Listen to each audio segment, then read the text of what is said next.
प्रभु का धन्यवाद करते हैं सुंदर दिन के लिए। आइए अपने बगल वालों का स्वागत करें, उनको बोले प्रभु के भवन में आपका स्वागत है।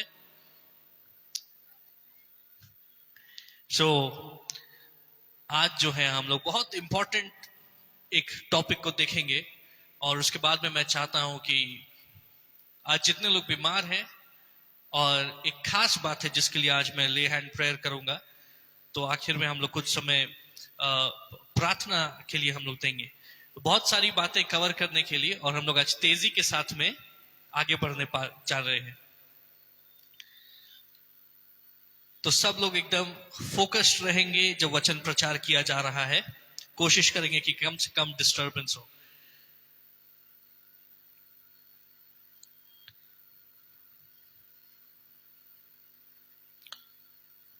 अगस्त 28, 1963 अमेरिका में उस समय श्वेत और जो अफ्रीकन अमेरिकन्स थे जिनकी त्वचा का रंग काला होता है, उनके बीच में बहुत भेदभाव होता था। जो अफ्रीकन अमेरिकन्स हैं उनके बच्चों को अलग स्कूल में भेजा जाता था, जो श्वेत जो गोरे बच्चे उनको अलग भेजा जाता था और उनके पास में उस प्रकार से समान अधिकार नहीं थे, भेदभाव बहुत ज्यादा था। उस समय एक परमेश्वर के दास वो खड़े हुए। हम धन्यवाद करते हैं परमेश्वर के दासों के लिए जो कि हालेलुया समय समय पे परमेश्वर खड़ा करते हैं ताकि इस पृथ्वी में न्याय को स्थापित किया जा सके। और एक तरफ बिली ग्राहम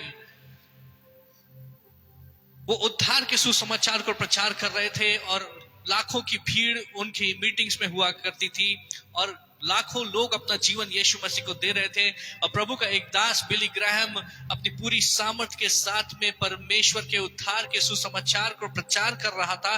और दूसरी तरफ उसी समय में मार्टिन लूथर किंग जूनियर जो कि एक अफ्रीकन अमेरिकन पास्टर थे और वो लोगों के लिए लोगों के न्याय के लिए आवाज को उन्होंने बुलंद किया और वो लोगों की अगुवाई कर रहे थे ताकि अमेरिका के समाज में भेदभाव खत्म किया जा सके। और उन्होंने एक भाषण दिया जिसको कि आज कहा जाता है आई हैव अ ड्रीम, मेरे पास एक सपना है।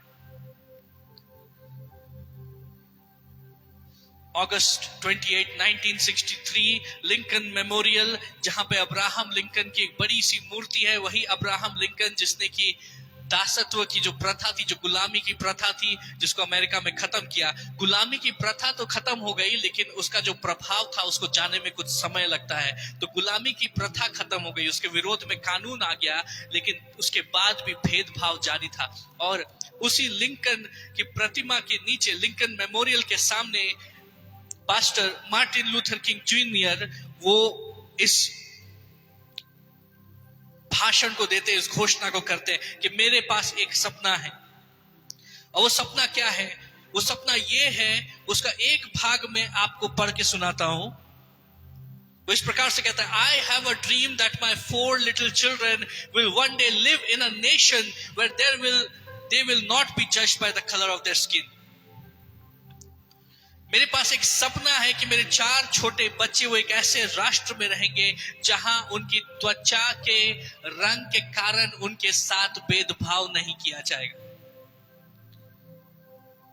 वो कहते हैं, they will not be judged by the color of their skin but by the content of their character. उनके साथ भेदभाव उनकी त्वचा के रंग के कारण नहीं किया जाएगा, लेकिन उनके चरित्र में जो सामर्थ्य है उसके कारण उनका आदर किया जाएगा। हालेलुया। आज हमारी प्रार्थना ये भारत देश के लिए भी होनी चाहिए कि भारत देश में धर्म और जाति और अलग अलग प्रकार से जो भेदभाव है ये बिल्कुल खत्म हो जाए और इस भारत देश में परमेश्वर का प्रेम लोगों के बीच में प्रकट होने पाए। क्योंकि आसमान के नीचे जब परमेश्वर ने लोगों को बनाया तो सारे लोग एक हैं, एवरीवन इज इक्वल। हालेलुया। जोर से ताली बजा के परमेश्वर का धन्यवाद करें। परमेश्वर ने अपने सभी बच्चों को सामान्य बनाया है, सामान्य बनाया है।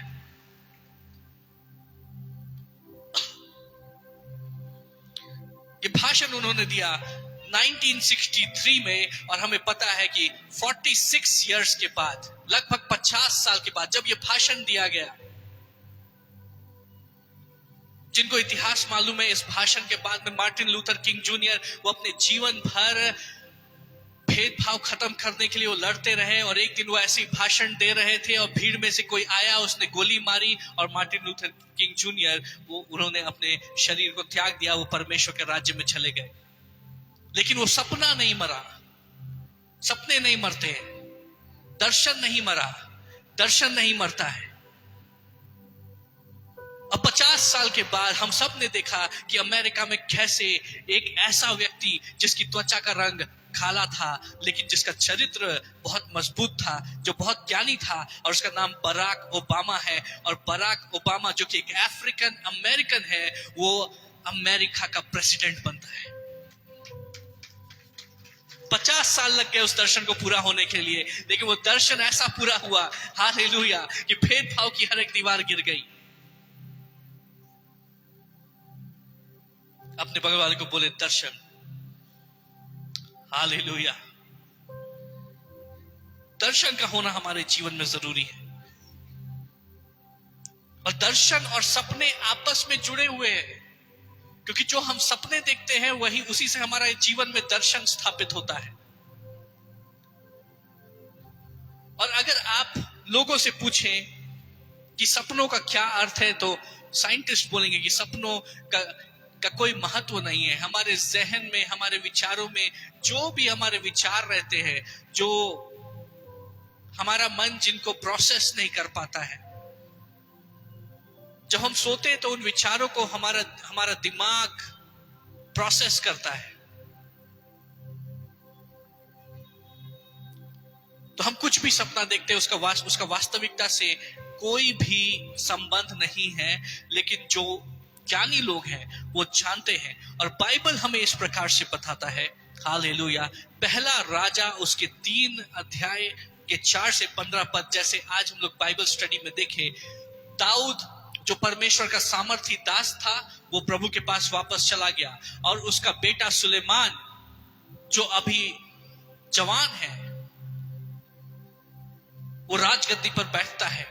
और सुलेमान के सामने एक बहुत बड़ी चुनौती है कि जिस प्रकार से उसके पिता दाऊद ने बड़े ही सामर्थ के साथ, बड़े ही बुद्धि के साथ, बड़े ही विवेक के साथ में इजराइल की अगुवाई की है, इतने बड़े राष्ट्र की अगुवाई की है, इतने भांति भांति के लोगों और जातियों की अगुवाई की है, अब उसको उनकी अगुवाई करना है। उसके सामने एक बड़ी जिम्मेदारी है, और उस जिम्मेदारी को पूरा करने के पहले वो परमेश्वर को भेंट अर्पित करने के लिए जाता है। और गिबोन जो कि एक आराधना का स्थान है, वहां पर जाके वो परमेश्वर को भेंट अर्पण करता है। और उसी रात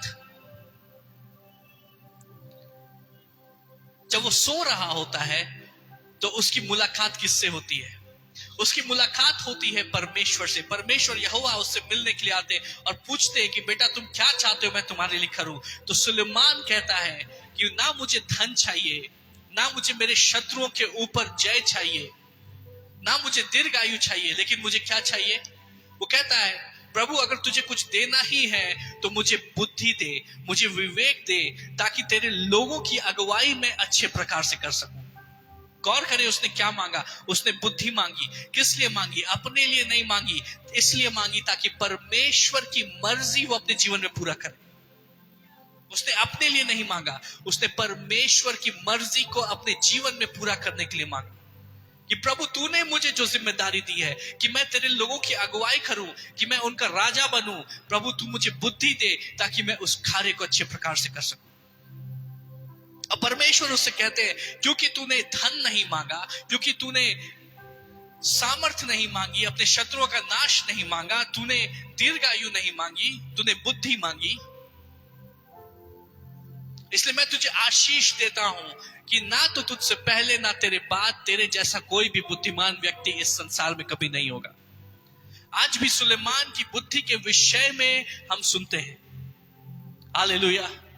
आज भी हम सुलेमान की बुद्धि के विषय में सुनते हैं। सुलेमान की बातों को आज भी कॉलेजेस में और यूनिवर्सिटीज में पढ़ाया जाता है।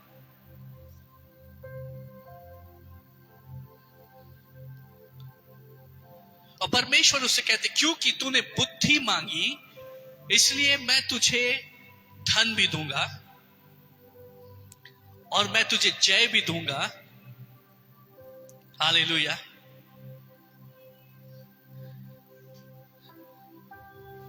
और अगर तू मेरे वचनों पर बना रहे तो मैं तुझे दीर्घायु भी करूंगा। Praise the Lord.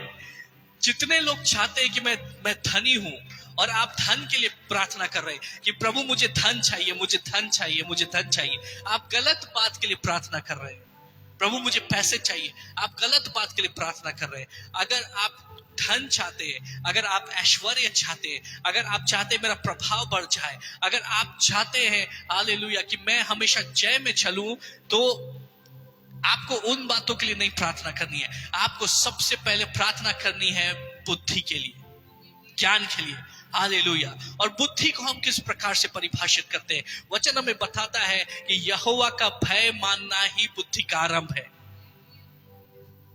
Praise Lord.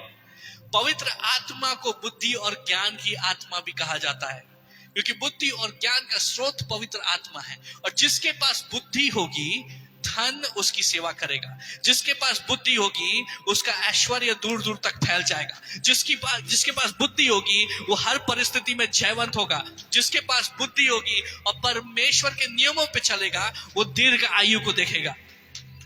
Hallelujah. कितने लोग चाहते हैं कि मैं दीर्घ आयु को देखूं? मैं आपको सीक्रेट बताना चाहता हूं। परमेश्वर ने वो सीक्रेट सुलेमान को बताया। परमेश्वर ने उसे कहा, मैं तुम्हें धन दूंगा, मैं तुम्हें जय दूंगा, लेकिन दीर्घायु के साथ में कंडीशन जुड़ी हुई है। वो कंडीशन क्या है? अगर तुम मेरे मार्गों पर चलोगे, अगर तुम मेरे भय में चलोगे, अगर तुम मुझे आदर देते हुए चलोगे, अगर तुम मेरे वचनों पे चलोगे, तो तुम्हारा भाग दीर्घायु हो जाएगी। हालेलुया।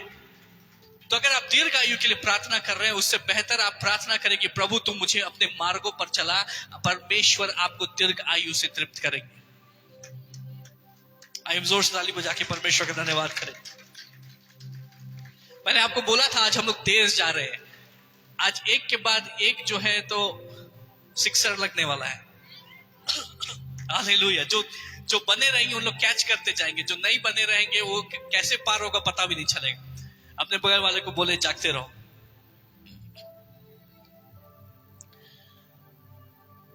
और ये एक ऐसी घटना है जिसने पूरे इतिहास को बदल दिया। सुलेमान ने बुद्धि की आशीष को प्राप्त किया और उसने इतिहास को बदल दिया। लेकिन इतनी बड़ी घटना कहां हुई? ये किसी स्थान में नहीं हुई, पृथ्वी पर वो स्थान नहीं है। इतनी बड़ी घटना जब परमेश्वर सुलेमान से मुलाकात करने के लिए आते हैं, तो उन्होंने ये मुलाकात सुलेमान से कहां की? सपने में। हालेलुया। परमेश्वर ने ये मुलाकात सपने में की। और सपने में एक ऐसी घटना हुई जिसने इतिहास को बदल दिया। और फिर भी लोग आपको कहेंगे कि सपनों का कोई महत्व नहीं है। हमारे जो भी ऊल जुलूल विचार होते हैं वो सपने में प्रकट होते हैं।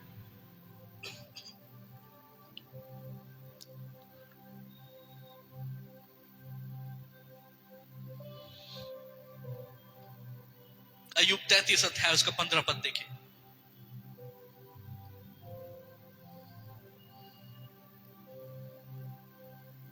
अय्यूब 33 अध्याय उसका 15 पद से पढ़ना शुरू करें। 33 वर्ष 15।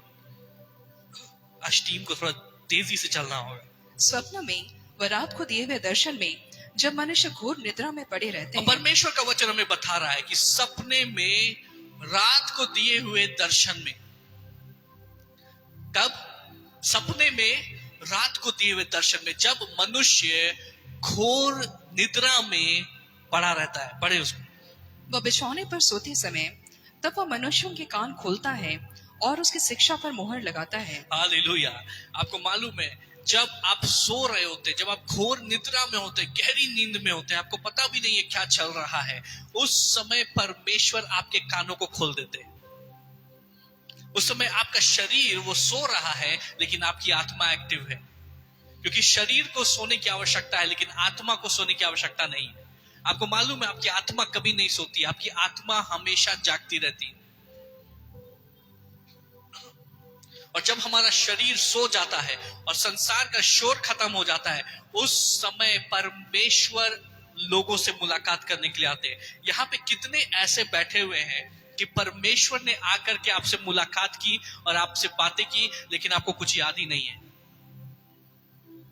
लेकिन आप कुछ रिसीव नहीं कर पाए। हालेलुया। लेकिन आज जब आप वचनों को रिसीव कर रहे हैं, आज जब आप शिक्षा को ग्रहण कर रहे हैं, आज के बाद से परमेश्वर के साथ कोई भी अपॉइंटमेंट आप मिस नहीं करेंगे।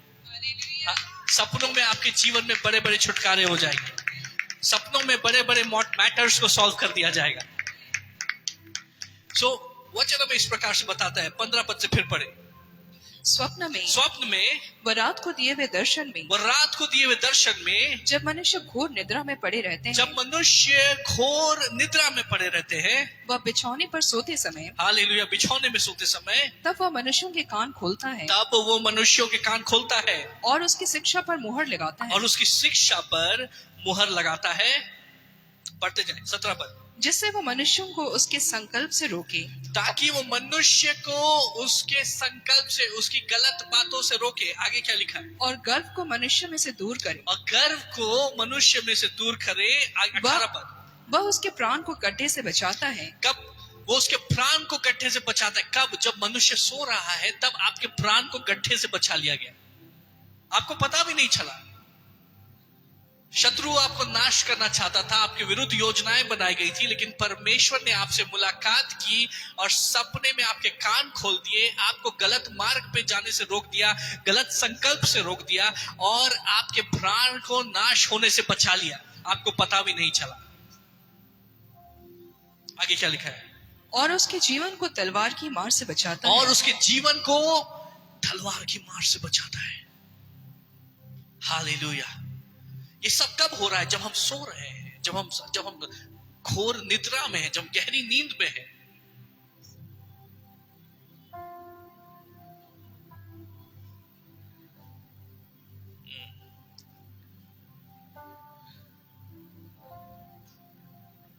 जब हम सोने जाते हैं, तो क्या हम कभी इस मानसिकता के साथ में सोने जाते हैं कि आज मैं सोते वक्त परमेश्वर से मुलाकात करूंगा, आज जब मैं सो रहा हूंगा तो परमेश्वर से मैं बातचीत कर रहा हूंगा। हालेलुया। जब हम सोते हैं उस समय परमेश्वर आकर के अपने लोगों से मुलाकात करते हैं। जब हम सोते हैं तो परमेश्वर के दास लोग आकर के आपसे बातें करेंगे। हालेलुया। ये मुमकिन है कि बिशप रोहित आकर के आपसे बातें करे, आपके जीवन में कुछ ऐसी बातें हैं जो अनसुलझी है और उसके विषय में आपसे बातें करे, आपको बलवंत करे। हो सकता है कोई और परमेश्वर का दास सपने में आपको दृढ़ करने के लिए आए, लेकिन इन सब बातों को तब हम कैच कर पाएंगे, इन सब बातों का लाभ हमें तब मिलेगा जब इन सब विषयों के बारे में हम जानेंगे। नहीं तो बहुत सारे लोग सपने देखते हैं, बातें होती हैं, चली जाती हैं, उनको पता भी नहीं चलता है। तो ये सपने हैं क्या? हालेलुया। सपना वो स्थान है जहां पर हमारी वास्तविकता का और आत्मिक वास्तविकता का संगम होता है। It is the confluence of our reality and spiritual reality. एक ऐसा स्थान, आपने कभी संगम देखा है?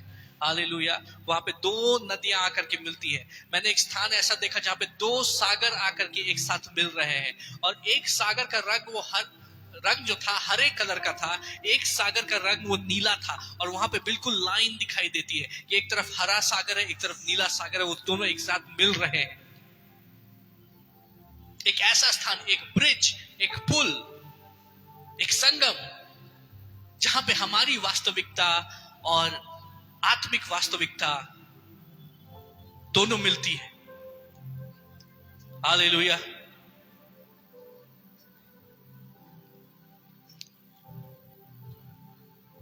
Praise Lord. चर्च में फोन अवॉइड करेंगे यूज करना। जो प्रचार हो रहा है बहुत गंभीर बात है, परमेश्वर के वचन को हमें आदर देना है। हालेलुया।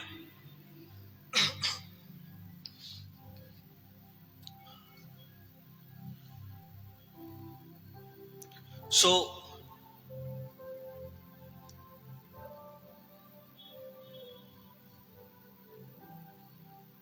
आपको पता है, जब आप सपने देख रहे हैं तो उस समय आप केवल पृथ्वी की वास्तविकता में मौजूद नहीं है, लेकिन आप आत्मिक स्थानों में आप जाने लगते हैं। और आत्मा में जगह नहीं मायने रखती है, आत्मा में समय मायने नहीं रखता है।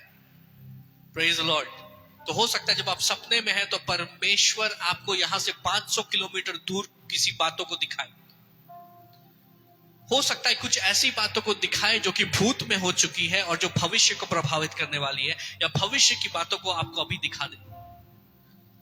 लेकिन आप इन सब बातों से अनजान रह जाएंगे और इन सब बातों का लाभ आप नहीं उठा पाएंगे अगर आप सपनों में किस प्रकार से हमें कार्य करना है उसके महत्व को ना समझे। एक था सपना देखने वाला जिसका सब मजाक उड़ाया करते थे। उसने एक सपना देखा और अपने भाइयों को जाकर के बताया और उसके भाई उसका मजाक उड़ाने लगे, और उसके सपनों के कारण उसके भाई उससे ईर्ष्या करने लगे और उसको गड्ढे में डाल दिया। हालेलुया। अपने सपनों को सबके साथ में शेयर मत करिए। कुछ लोग होते हैं, उनको जब परमेश्वर से कुछ वचन मिलता है कि मैं तुमको बढ़ाने वाला हूं, मैं तुमको आशीष देने वाला हूं, वो सबको बताना चाहते हैं मैंने एक ऐसा सपना देखा कि प्रभु मुझे बढ़ा रहे हैं। सबको जाके मत बताइए। हालेलुया। आप अगर सबको बताएंगे, आपको नहीं पता है किसके अंदर ईर्ष्या उत्पन्न हो जाएगी। और यूसुफ नाम का एक व्यक्ति था जो अपने पिता का चहेता था। उसने सपना देखा कि परमेश्वर उसको अपने पूरे खानदान में, पूरे परिवार में सबसे ऊंचे स्थान पर स्थापित करने जा रहे हैं। उसने खुशी खुशी जाकर के अपने भाइयों को बताया। क्या हुआ? उसके भाई उससे ईर्ष्या करने लगे और उस ईर्ष्या के कारण उसको गड्ढे में डाल दिया। उसके बाद यूसुफ गुलामी में गया। गुलामी में जाने के बाद में हालेलुया उसके जीवन में बहुत सारे उतार चढ़ाव आए और एक दिन वो कैद खाने में था, लेकिन वो सपनों की दुनिया को किस प्रकार से हालेलुया उसमें कार्य करना है, किस प्रकार से समझना है, उसको मालूम था। राजा ने सपना देखा और सपने का अर्थ कोई नहीं बता पा रहा था, लेकिन उस सपने का अर्थ किसके ऊपर प्रकट किया गया? यूसुफ के ऊपर। हालेलुया। यूसुफ ने उस सपने का अर्थ बताया और उसके कारण यूसुफ पूरे मिस्र का प्रधानमंत्री बन गया। किसके कारण हुआ? सपनों के कारण।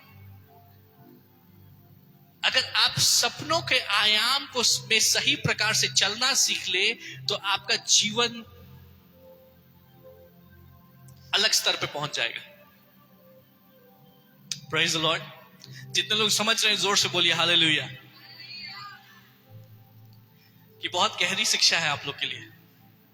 कितने लोग सीखना चाहते हैं? जोर से बोलिए हालेलुया।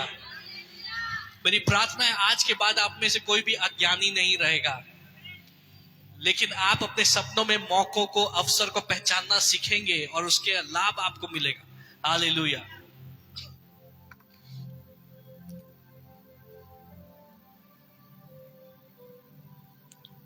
यूसुफ को जब उसके भाई देखते थे तो उसका मजाक उड़ाते थे, बोलते थे ये देखो सपने देखने वाला आ रहा है। क्या आप सपने देखते हैं? क्या आपके पास सपने हैं?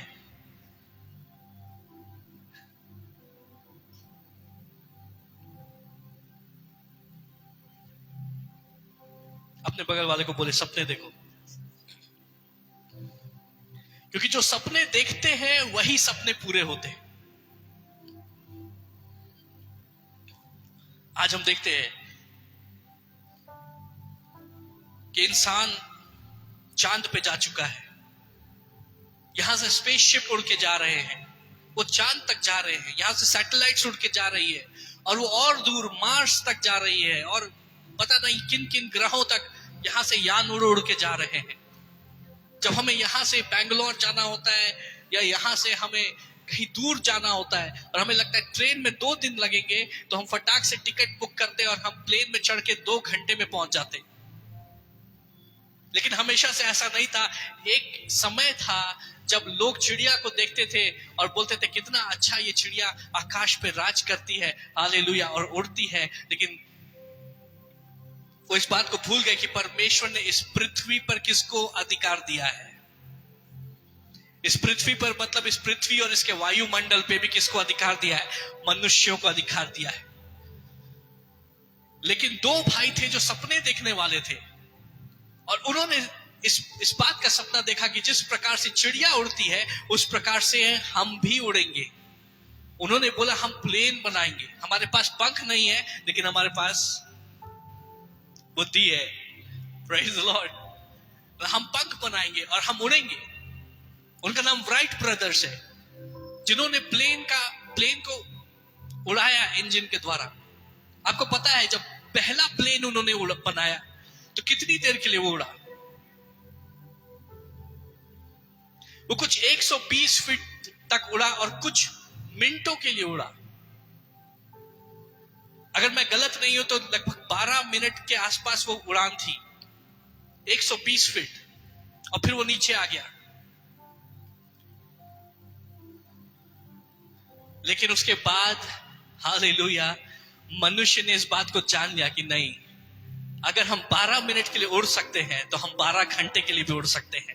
अगर हम 12 घंटे के लिए उड़ सकते हैं हालेलुया, तो फिर हम एक दिन के लिए, एक सप्ताह के लिए भी उड़ सकते हैं। अगर हम 120 फीट तक जा सकते हैं तो हम यहां से चांद तक भी जा सकते हैं। और आज वो सारी बातें पूरी हो रही है क्योंकि किसी ने सपना देखा। कोई था सपने देखने वाला, लोग उसका मजाक उड़ाते होंगे कि ये उड़ेंगे, और उन्होंने रास्ता दिखा दिया कि किस प्रकार से उड़ना है। और लोग मजाक उड़ाते, जो लोग सपने देखते उनका मजाक उड़ाते, अपने बगल वाले को बोले सपने देखो। परमेश्वर ऐसे लोगों को खोज रहे हैं जो दर्शन देखने वाले लोग हैं, जो सपने देखने वाले लोग हैं, और जो उन सपनों को पूरा करने के लिए आगे बढ़ने की चाहत रखते हैं, आगे बढ़ने का जिनके अंदर जुनून है। लेकिन सपने 3 स्थान से हमारे अंदर वो उत्पन्न होते हैं। पहला स्थान है हमारा मन। तो हम मन में जो भी सोचते हैं, अगर वो रिजॉल्व नहीं हुआ, अगर वो सॉल्व नहीं हुआ, तो हम सपनों में उन चीजों को देखते हैं। तो पहला सपना हमारे मनुष्य के अंतर मन से आता है। हालेलुया। तो उसमें हम कुछ भी देखते हैं। उसमें हम देखते हैं हम अमिताभ बच्चन के साथ में डांस कर रहे हैं। उसमें हम देखते हैं हालेलुया कि एक समय हम न्यूयॉर्क में हैं, दूसरी जगह हम पेरिस में हैं। सपने में तो कुछ भी मुमकिन है। जो भी हमारी इच्छाएं रहती है, जो भी हमारे मन में चलता है, वो सपनों में हम देख लेते हैं। वो सपने कहां से आ रहे हैं? वो हमारे प्राण से आ रहे हैं। हालेलुया। दूसरा स्रोत सपनों का क्या है? दूसरा स्रोत मैंने आपको भी बताया कि परमेश्वर सपनों में अपने लोगों से मुलाकात करते हैं। तो कुछ ऐसे सपने हैं जो स्वर्ग से आपके जीवन में रिलीज किए जाते हैं, जो पवित्र आत्मा आपके जीवन में देती है। और ये सपने बहुत महत्वपूर्ण है। ये सपने इसलिए दिए जाते हैं ताकि आपको वो मुश्किल से परिस्थितियों से बचाए और आपको आपके जीवन में आगे बढ़ाए, आपके लिए अवसर लेकर के आए, आपके लिए उन्नति का रास्ता जो है उसको तैयार करे। हालेलुया। तीसरे प्रकार के सपने हम देखेंगे, और ये सपने सबसे ज्यादा खतरनाक है। मत्ती 13 अध्याय उसका 24 पद से पढ़े।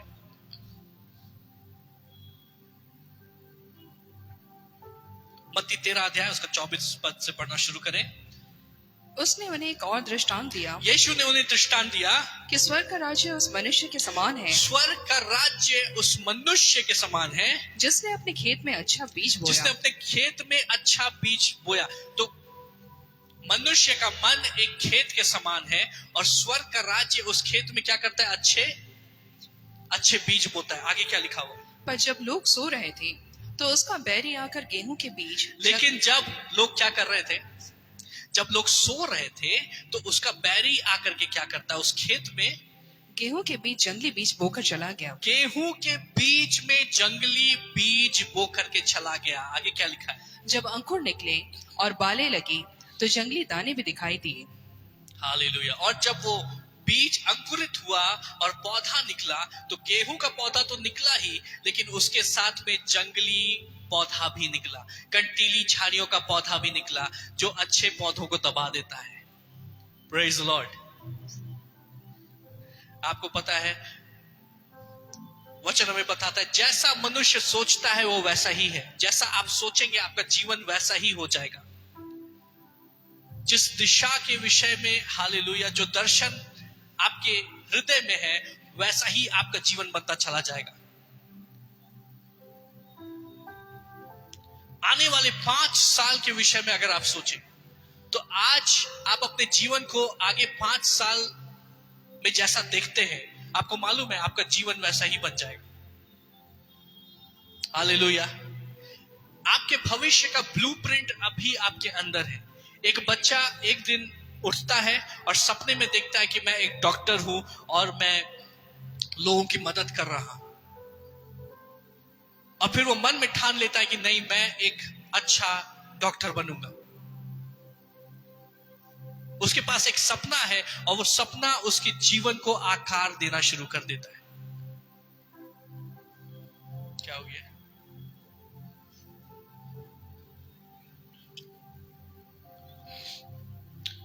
Praise the Lord. आज आप जहां पर है, जो कर रहे हैं, कभी ना कभी आपने उसके विषय में सपना देखा होगा कि मैं इस बात को करना चाहता हूं, कि मेरा जीवन ऐसा होना चाहिए। और हमारे सपने हमारे जीवन को दिशा देना शुरू कर देते हैं। सपने क्या है? एक विचार।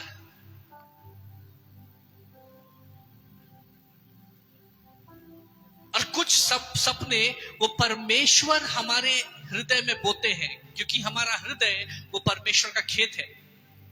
परमेश्वर उसमें महानता के और आशीष के बीज बोते हैं।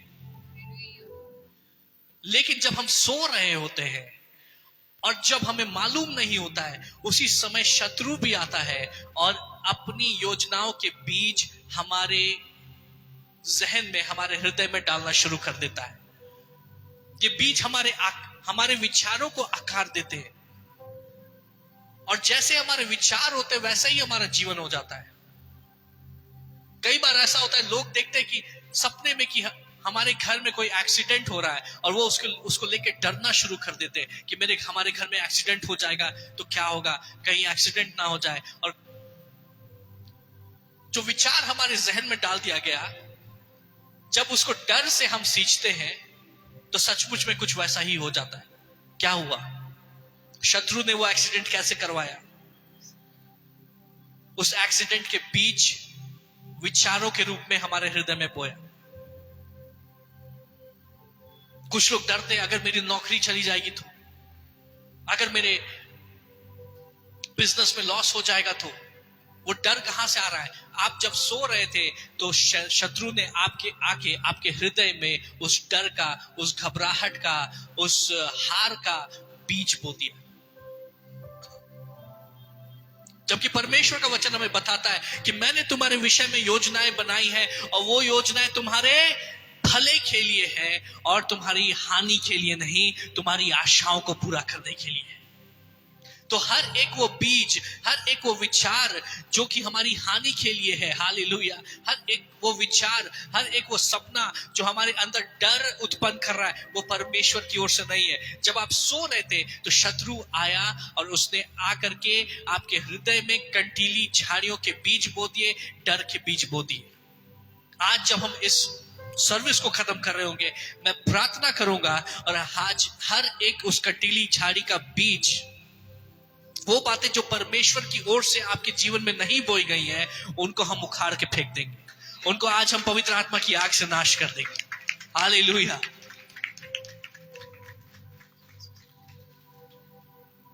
आज बहुत सारे लोग डरे हुए हैं क्योंकि आपने कुछ ऐसे सपने देखे हैं जिन्होंने आपको भयभीत कर दिया है। कुछ ऐसी बातों को होता हुआ देखा है जो आपको अंदर ही अंदर व्याकुल रखती है, और आप चाह के भी उसको छटक नहीं पा रहे, क्योंकि वो आपके हृदय में इतनी गहराई में बोया गया है कि जैसे ही आप शांत बैठते हैं, वो ख्याल एक बार फिर से आने लगता है। वो निराशा का ख्याल, वो हार का ख्याल, वो बीमारी का ख्याल, वो लॉस का ख्याल। आज परमेश्वर की आग उन सारे पौधों को बीज के साथ में, जड़ के साथ में नाश करने जा रही है।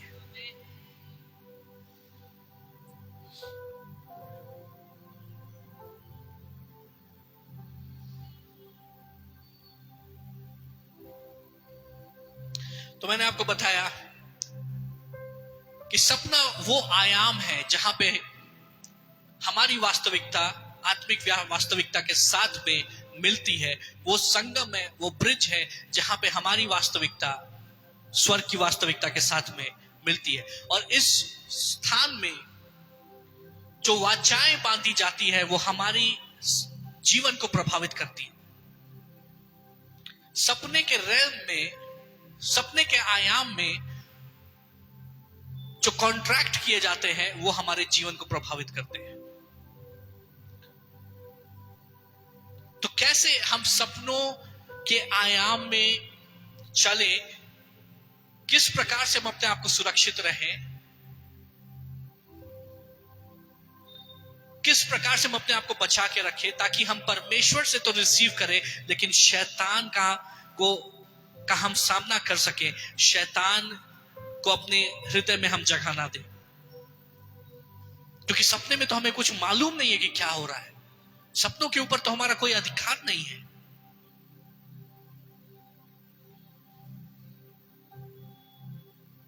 हालेलुया। हम देखेंगे प्रेरितों के कार्य 16 अध्याय उसका 6 से लेकर 10 पद तक।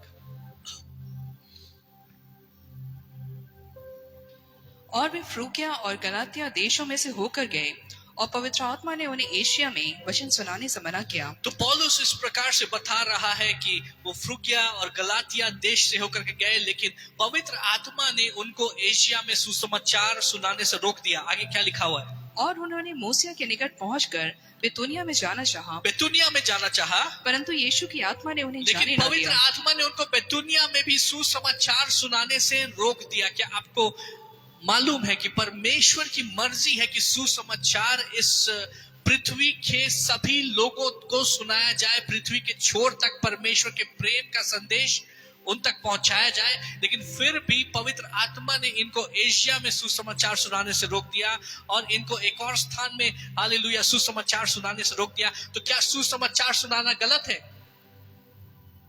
हालेलुया। एक सही बात गलत समय में गलत होती है। कितनों को समझ में आ रहा है?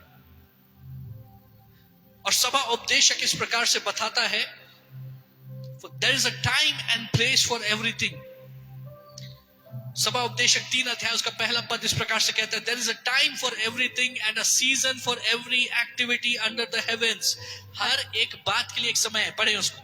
हर एक बात का एक अवसर, हर एक बात का एक अवसर, और प्रत्येक काम का, और प्रत्येक काम का जो आकाश के नीचे जो होता आकाश के नीचे होता है, एक समय है। एक समय है, एक मौसम है।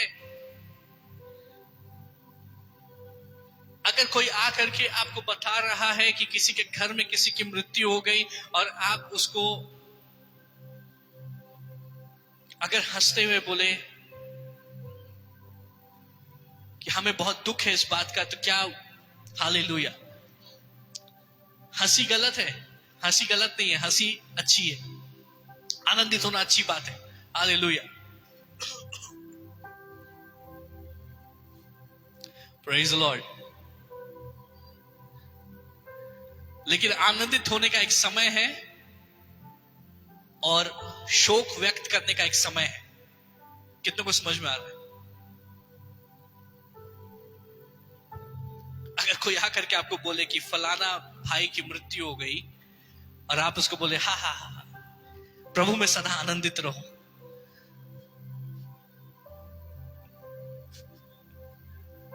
प्रभु में आनंदित रहना अच्छी बात है, लेकिन उस समय शोक व्यक्त करने का समय है। कितनों को समझ में आ रहा? तो हर एक बात का एक समय है और एक मौसम है। एक अच्छी बात गलत समय पे गलत हो जाती है। Praise Lord. और इसीलिए हमें आत्मा के चलाए चलना सीखना है।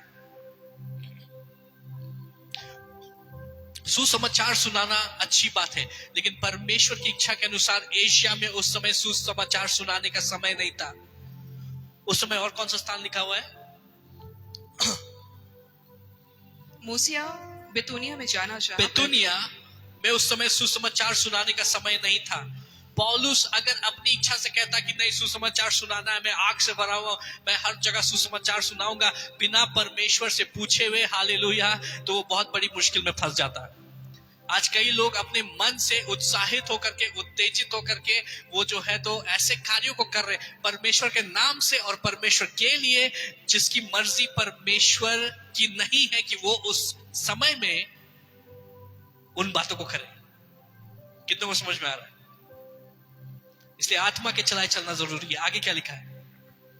सो वे मूसिया से होकर त्रोआस में आए, और पौलुस ने रात में दर्शन में देखा पौलुस ने रात में दर्शन में देखा कि एक मकेदोनी पुरुष खड़ा है वहाँ। हालेलुया। पौलुस परेशान है, प्रभु मैं एशिया में सुसमाचार सुनाना चाहता हूँ, परमेश्वर तूने मुझे वहां सुसमाचार सुनाने से रोक दिया, मैं जो दूसरा स्थान है वहां पे सुसमाचार सुनाना चाहता हूँ, वहां पर तूने मुझे रोक दिया, मैं कहाँ सुसमाचार सुनाऊं परमेश्वर, तेरी मर्जी क्या है? क्योंकि मेरे अंदर आग है कि मुझे सुसमाचार सुनाना है। और तब वो सपने में देखता है कि मैसेडोनिया का एक व्यक्ति उसके सपने में आया, और क्या लिखा हुआ है?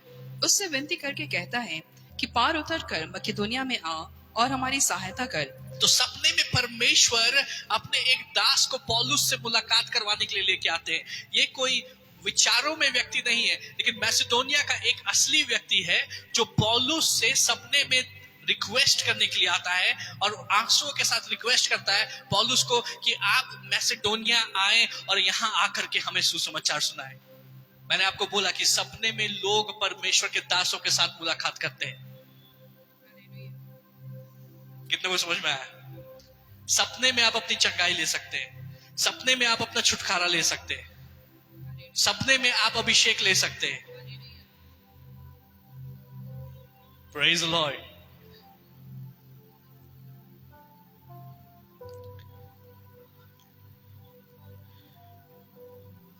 और तब पौलुस को मालूम हो गया कि मुझे एशिया नहीं जाना है, मुझे बैतूनिया नहीं जाना है, मुझे कहां जाना है? मैसेडोनिया। और तब पौलुस मैसेडोनिया में जाके प्रचार करना शुरू करता है। सपने हमारे जीवन को दिशा देते हैं। जब आप दिशाहीन हो जाए, परमेश्वर से सपनों को मांगे। सपने हमारे जीवन में द्वार खोलते हैं, क्योंकि परमेश्वर की इच्छा जो हमारे लिए होती है, वहां पर परमेश्वर हमारे लिए सारे इंतजाम करके रखते हैं। अगर बार बार आप आगे बढ़ने की कोशिश कर रहे हैं और आपके सामने कोई ऐसी चीज है, कोई दीवार है जो आपको जो खुल नहीं रही है, तो उसका मतलब है कि हालेलुया, कि आपको परमेश्वर की मर्जी जानने की आवश्यकता है। क्योंकि जब आप परमेश्वर की मर्जी के मध्य में होंगे, परमेश्वर आपके आगे आगे चलेंगे और द्वार खुलते जाएंगे, रास्ते बनते जाएंगे। हालेलुया। सारे संसाधन आपके लिए आते जाएंगे। जब आप परमेश्वर की मर्जी के मध्य में होंगे, वो सबसे ज्यादा आशीष और सबसे ज्यादा सुरक्षा की जगह है।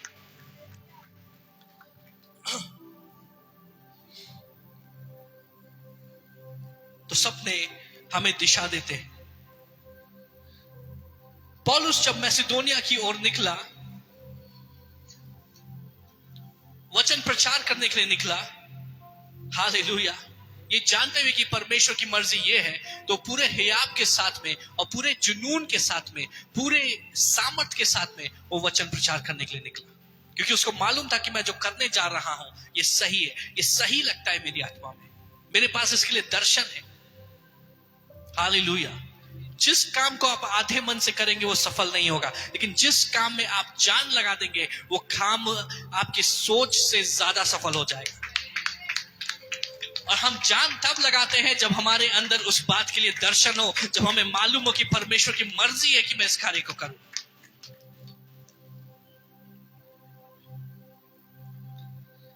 बस अब हम रैप अप करने वाले हैं। जिसको सप्लीमेंट चाहिए, जो चाहते हैं कि और इसके साथ मुझको और टीचिंग चाहिए, आपको पता है कब मिलना है? थर्सडे को 6 बजे। हालेलुया। जो अभी नहीं कवर कर पा रहा हूं, बोनस मिलेगा। Praise the Lord.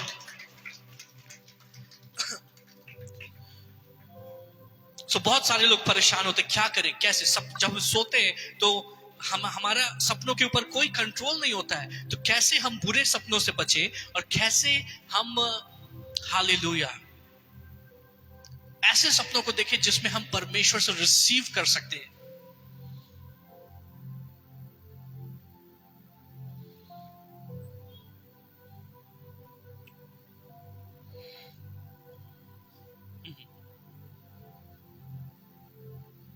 मैं एक उदाहरण देता हूँ कि बहुत सारे लोग ऐसा सपना देखते हैं, उनकी शादी हो चुकी है, लेकिन वो सपने में देखते हैं कि हमारी शादी किसी के साथ में हो रही है। आपको पता है आपकी शादी किसके साथ हो रही है? भले ही वो शाहरुख खान जैसा दिखता हो या कैटरीना कैफ जैसे दिख रहा होगा, लेकिन वो दुष्टात्मा है। आपकी शादी हो चुकी है, आप सपने में देख रहे हैं आपकी शादी किसी और के साथ में हो रही है। आपकी शादी सपने में एक दुष्टात्मा के साथ में हो रही है, और सपने में जो वाचाएं होती है वो हमारे इस जीवन को प्रभावित करती है। आपने वो सपना देखा, आपने बोला अरे सपना ही तो था, कितना अच्छा सपना था, कैटरीना कैफ मेरे साथ में, हम जा रहे हैं, शाहरुख खान अपने बाल को हिलाते हुए, वाह। आपने वो सपना देखा, उसके पहले सब कुछ ठीक था घर में, लेकिन उस सपने के बाद में हस्बैंड वाइफ के बाद बीच में खिटपिट बढ़ गई, हस्बैंड वाइफ के बीच में बिना बात की लड़ाई हो रही है, चिड़चिड़ाहट बढ़ गई। आपको पता है उस दुष्टात्मा ने आपसे सपने में शादी कर ली, और अब वो दुष्टात्मा कह रही है कि मैं इसका हस्बैंड हूं या मैं इसकी वाइफ हूं, इसका जो एक्चुअल हस्बैंड है उसको हटाओ। तो हस्बैंड वाइफ के बीच में लड़ाई लगवा रही है, और आपकी शादी में तनाव आ गया, आपकी शादी में दिक्कतें हो रही है। कितनों को समझ में आया? अगर आपने ऐसा सपना देखा है कि आप यंग थे, उस समय आपकी शादी नहीं हुई थी, और आपने सपने में देखा कि मेरी शादी हो रही है, और ज्यादातर ऐसे सपनों में दुल्हा या दुल्हन का चेहरा नहीं दिखता है। Praise the Lord. अगर आपने ऐसा सपना देखा है और अगर वो आपके जीवन को प्रभावित कर रहा है, आज आपके डिलीवरेंस का समय है। पवित्र आत्मा ऑलरेडी यहाँ पे मूव कर रही है। आज आपके जीवन में छुटकारा होगा, आपके परिवार में, हस्बैंड वाइफ के रिलेशंस में परमेश्वर का प्रेम आ जाएगा। Praise the Lord. बहुत सारे लोग सपने में देखते हैं कि कोई आया, मेरी मौसी या मेरी चाची जो प्रभु के पास चली गई है, मेरे लिए बहुत अच्छा खाना बना करके लेके आई, मेरे लिए आलियो ओलियो पास्ता लेकर के आई, मेरे लिए बिरयानी लेकर के आई, और हम बहुत अच्छे से उस बिरयानी को खा लिया। आपको पता है वो आपकी मौसी नहीं थी, वो आपकी चाची नहीं थी, कोई जादूगर, कोई ऐसा तांत्रिक जो कहीं और बैठा हुआ है, हो सकता है अफ्रीका में बैठा हुआ है, वो सपने में आया, आपकी चाची या मौसी का भेष बना के आपको कुछ खिला दिया, जो आपने सपने में खाया वो आपके पेट में चला गया है, और अब आपके जीवन में बीमारियां आनी शुरू हो गई। अब आप डॉक्टर के पास जा रहे हैं, टेस्ट पे टेस्ट करा रहे हैं, लेकिन पता नहीं चल रहा है कि बीमार क्यों है। फिर आप बिशप रोहित के चर्च में जाते हैं, और जब प्रार्थना होती है तो उल्टी होना शुरू हो जाता है, सब निकल जाता है।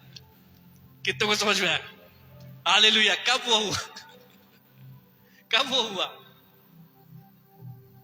सपने में हो गया। सुचिता बोल रही पिछले सर्विस में हुआ ऐसा।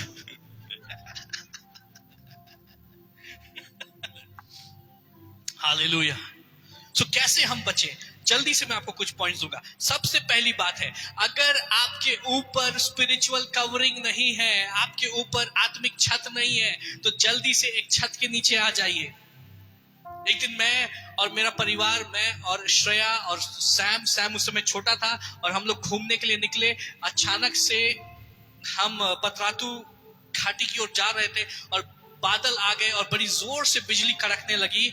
तो हमने सबसे पहले क्या किया, सबसे अच्छी जगह देखी जहां पे एक मजबूत छत है, और उस छत के नीचे आ गए। क्यों? उस छत के नीचे हम सुरक्षित हैं। नहीं तो बिजली कहीं पे भी गिर सकती है और लोगों को नाश कर सकती है, लेकिन जब आप छत के नीचे हैं तो आप सुरक्षित हैं।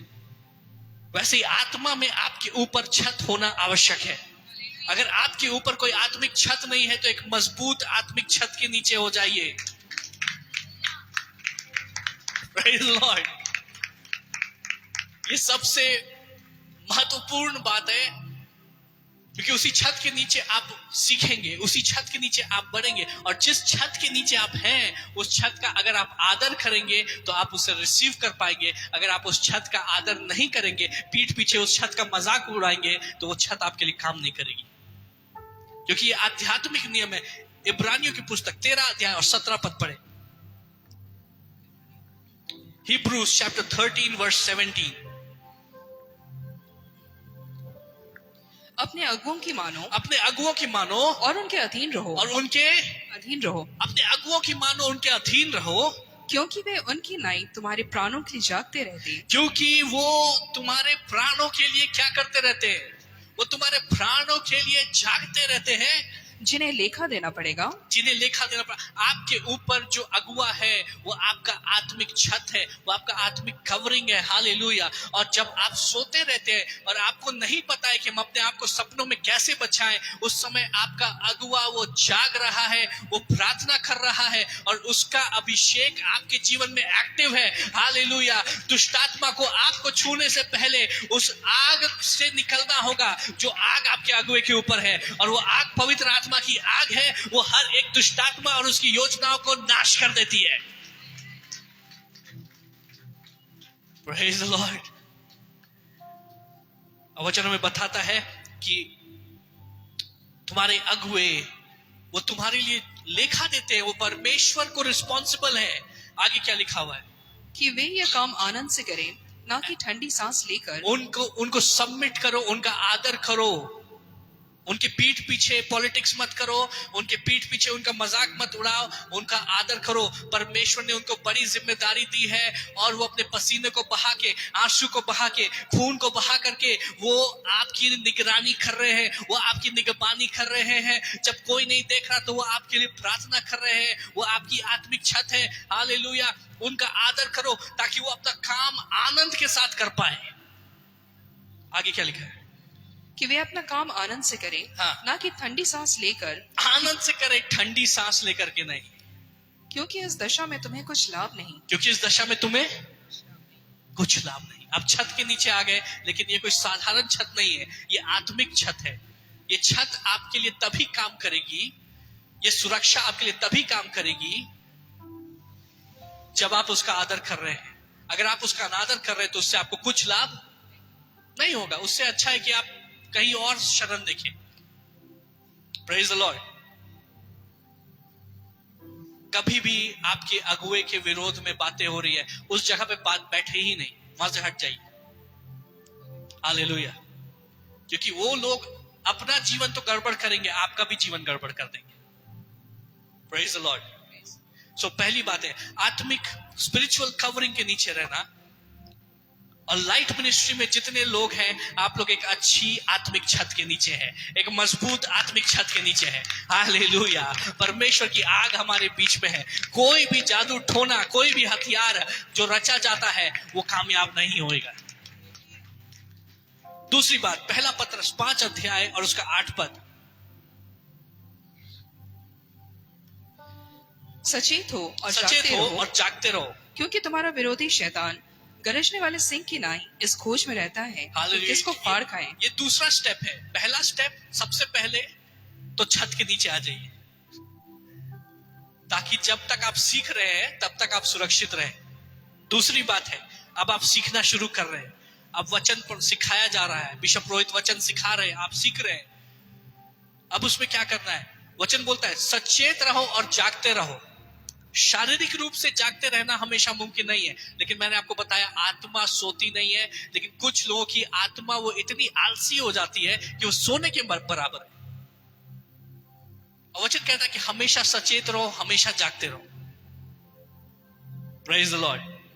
आपने कमांडो को देखा है, उन लोग जब युद्ध के क्षेत्र में होते हैं, जब उन लोग सोते भी हैं तब भी उन लोग जाग रहे होते हैं। उन लोग को ऐसी ट्रेनिंग दी जाती है कि वो युद्ध क्षेत्र में है, अगर वो सो रहे, लेकिन उनको पता है कि मेरे अगल बगल क्या रहा। वो जाग भी रहे, वो सो भी रहे, वो सचेत है। आत्मा में हमें स्पिरिचुअल कमांडोज बनने की आवश्यकता है कि जब हम सो भी रहे तब भी हम जाग रहे हैं। कितने को समझ में आ रहा है? देखा है, सचेत रहो और जागते रहो, क्योंकि तुम्हारा विरोधी शैतान वो सिंह की नाई खोजता रहता है कि किसको सोता हुआ पकड़े और फाड़ खाए। हालेलुया। कैसे हम आत्मा में जागते रहेंगे? तीसरी बात, लूका 21 अध्याय उसका 36 पद। आर्यन सामने में आ जाएंगे, गिटार सेटअप करना शुरू कर दीजिए। एक जन हेल्प कर दे आर्यन को।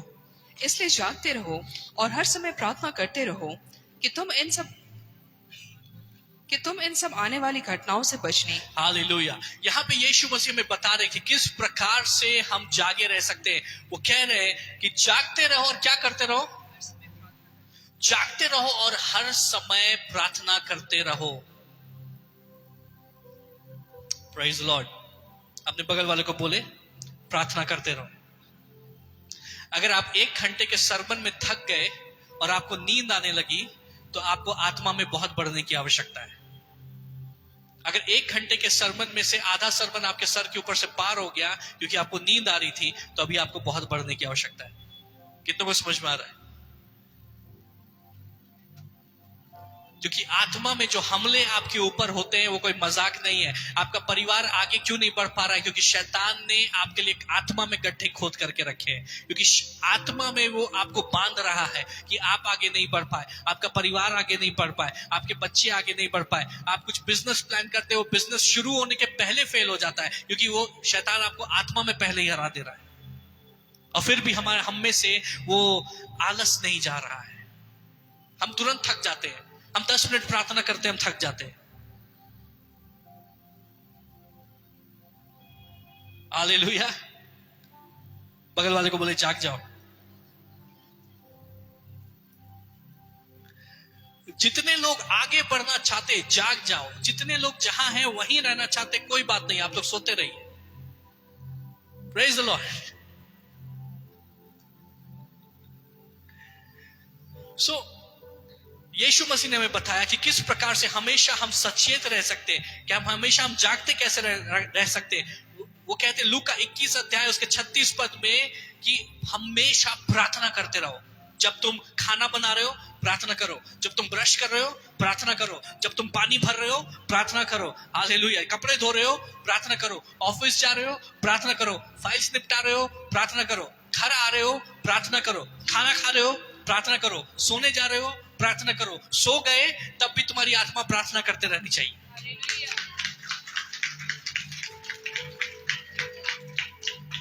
जो निरंतर प्रार्थना कर रहा है वो निरंतर प्रभु की उपस्थिति में बैठा हुआ है, और जो हमेशा प्रभु की उपस्थिति में बैठा हुआ है उसको शैतान छू भी नहीं सकता है। वो एक के बाद एक के बाद एक के बाद एक के बाद एक अपने जीवन में महिमा से महिमा तक बढ़ते जाएगा। वो बड़े से बड़े विक्ट्रीज को अपने जीवन में देखेगा।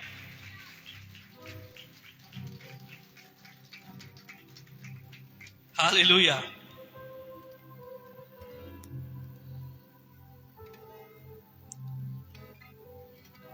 तीसरी बात, हालेलुया की चौथी बात है, ये आखिरी बात है। अपने स्थानों पे हम खड़े हो जाए। याकूब 4 अध्याय उसका 7 पद।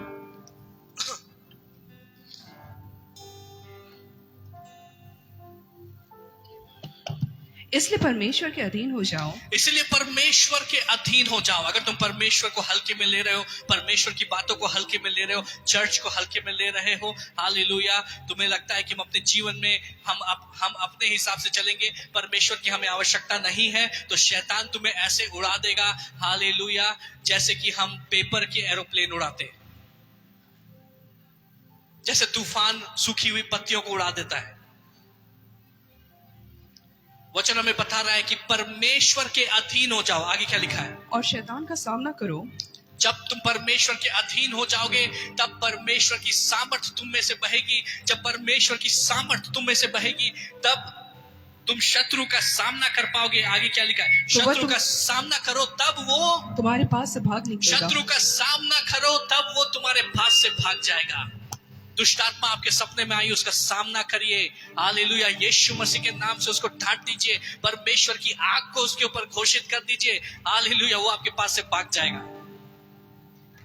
बीमारियां आपके घर को छूने की कोशिश कर रही है, यीशु मसीह के नाम से उसको डांट दीजिए, वो भाग जाएगा। उसका सामना करो, आत्मा में उसका विरोध करो और वो तुम्हारे पास से भाग जाएगा। लेकिन मैं आपको बता रहा हूं, अगर आप आत्मा में बलवंत होना चाहते हैं, आत्मा में विरोध करने के लिए आप प्रभावशाली होना चाहते हैं, तो ये बातें आपके जीवन में होना जरूरी है। आपके ऊपर एक आत्मिक छत होना चाहिए, एक अगुआ होना चाहिए जिसके नीचे आप सीख रहे हैं, जिसके अभिषेक के नीचे आप बढ़ रहे हैं। दूसरी बात है, आपको हमेशा प्रार्थना करते हुए और हमेशा जागते हुए रहना है। आपको प्रार्थना में बलवंत होना होगा, आपको प्रभु की उपस्थिति में बलवंत होना पड़ेगा, ताकि जब आप सो भी रहे तब भी आपकी आत्मा जाग रही है। और तब जब शत्रु सपने में आपके हृदय में कंटीली छानियों को बोने आता है, तब क्योंकि आप आत्मा में जाग रहे हैं, आप उसका विरोध कर पाएंगे, आप उसको भगा देंगे। हालेलुया। और आप परमेश्वर से रिसीव कर पाएंगे। और जब आप एक ऐसे स्थान में हैं जहां ना सिर्फ आप वास्तविकता में प्रभु के साथ चल रहे हैं, पर आपको सपनों में भी प्रभु के साथ चलना आता है, आपको आगे बढ़ने से कोई नहीं रोक सकता है।